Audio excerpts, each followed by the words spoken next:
This Saturday, members of a CU Boulder fraternity will ride stationary bikes for nearly a week straight. And every minute they ride will honor a cyclist or pedestrian killed in this country. Their goal is to raise $100,000 for the nonprofit that was started by the family of Magnus White, the cycling star killed in Boulder last summer. Denver 7's Colette Bordelon has our story. What else would you expect? This is just a typical day in the front yard. From a fraternity on the hill in Boulder. There's about 176 brothers here, and we're all super close. Pike has been planning, and not for a party. So we were talking in our basement. Every single year we do a philanthropy event. One way or another, we're raising money for something. And what better way to give back to our community and to our dear friend Magnus. Twins Gavin and Graydon Abel knew Magnus White. I'm actually from Boulder, and I've known Magnus since I was we went to the same elementary school, middle school, and high school. So did Sebastian Edwards. What happened last summer was truly tragic. It should never happen to anyone, and his life really did get stolen that day.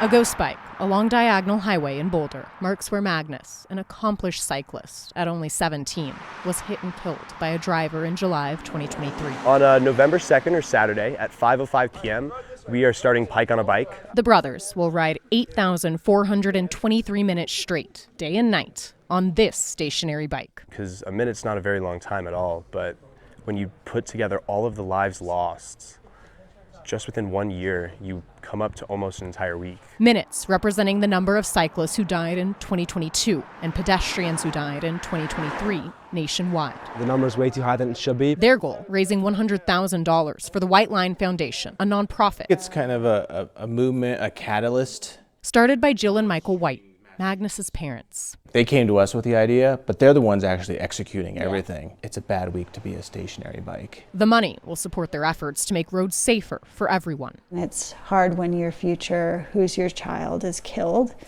and your hope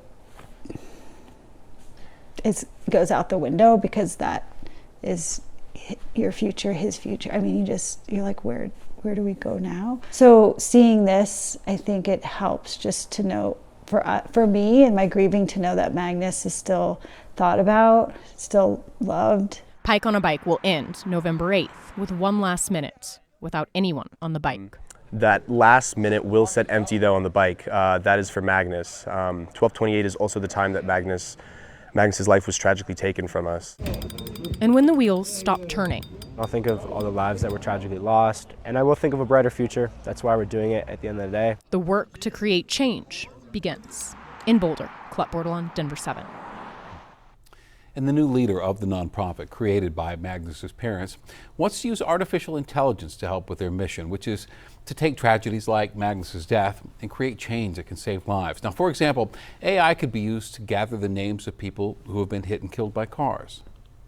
Even to try to source the names in the state of Colorado is incredibly hard. You need to go coroner's office by coroner's office to get them because the aggregating agencies either aren't able to or don't have a process to release that information in a way that allows people to actually understand the impact of what's happening. AI can also be used to analyze data from tragedies to make connections, make trends, recognize trends that might not otherwise be noticed. Also, I want to mention that the trial of the woman who killed Magnus was supposed to begin in December. It has been delayed. The family says they're expecting it to happen early next year.